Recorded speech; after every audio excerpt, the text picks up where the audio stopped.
All right, friends.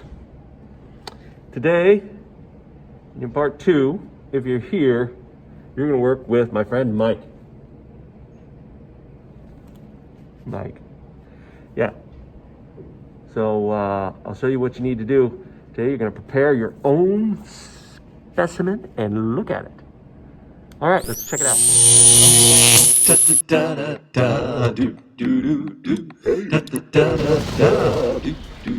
All right. Hey now. Mr. Kovacs class. It's Mr. Kovacs class. You might learn a ton. It's Mr. Kovacs class. He's interested too. It's Mr. Kovacs class. And he's super cool. It's Mr. Kovacs class. All right, so today in the Cheeky Bowl, you see you'll find a blank slide, right? The piece of glass.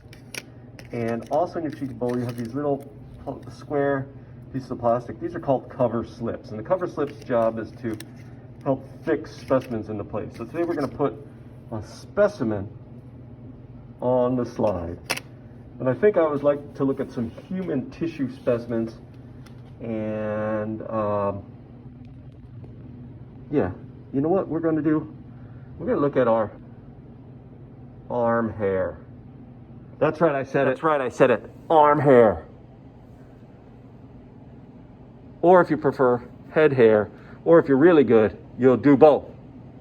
Here, let's do it. All right, so let's get some arm hair. And that's some handy dandy forceps that might make it easier for you to grip it, and rip it. That piece of arm hair. All right, now, one of the issues with the slide is if we're going to put a specimen on it, like a piece of arm hair, we want to stick it to the slide. So you'll see at each station some adhesive. Be careful, it's made out of DHMO. All right, and then I put my piece of arm hair on the slide, and now I'm just going to put one drop of adhesive on top of it. Okay, that's going to help.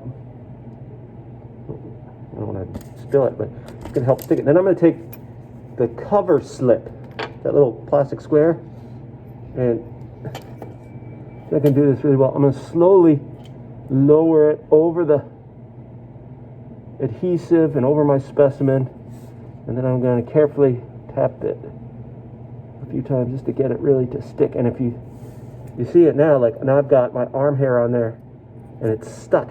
Okay, it's not going to come off. It's stuck on there. It's stuck. Now we can go take it and put it on our microscope and do the same microscope skills that we already know. My good buddy Mike.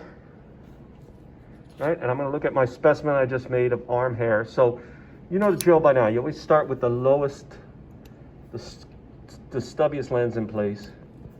Right, and then I move the coarse adjustment so that it's as close as I can get it to the stage. And I will put my specimen of my own hair. That's my own hair right there. And I'll put it on the stage over the hole. And now, of course, I'm going to look through the eyepiece. All right, and I'm going to slowly move the coarse adjustment until hopefully something comes in. There it is. There it is. It's off to the side. Since it's off to the side, have to move it a little bit so it gets it in the middle. That is my hair from my arm.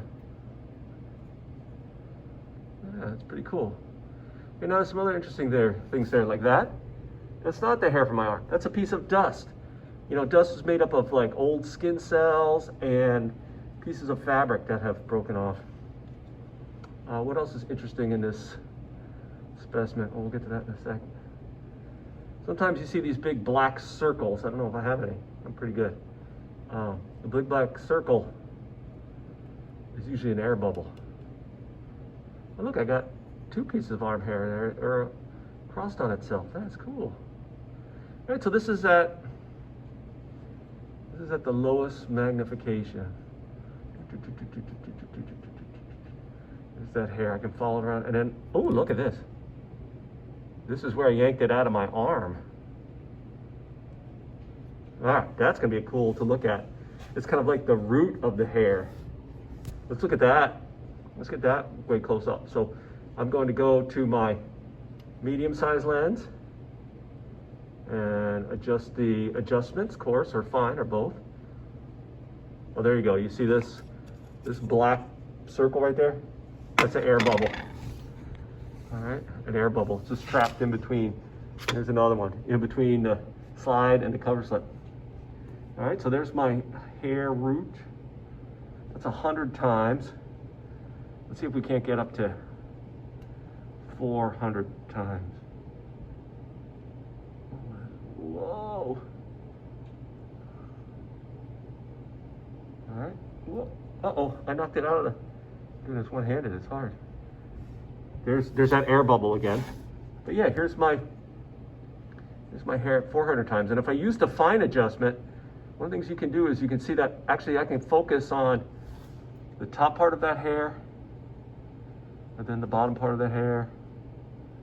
Okay? And if I play with the light a little bit, I might be able to see like you can see. No, I just knocked it out. That's good, because if you knock it out, you always got to go back to the lower magnification and then kind of reset. Let's look at a different part of the hair here. And we'll get it into our highest power. Hopefully. I don't recommend doing this one-handed. That's what I knocked that out again. All right, there it is. Move it to the middle.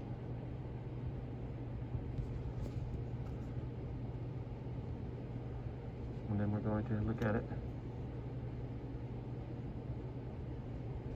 Oh, look at that, not only did I get some hair and some air bubbles, this is just a clump of regular old skin cell. Look, skin cells.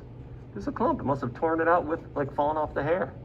But if you look at the hair, you can see it's kind of got this scaly look. It's made up of cells. Pretty neat. All right.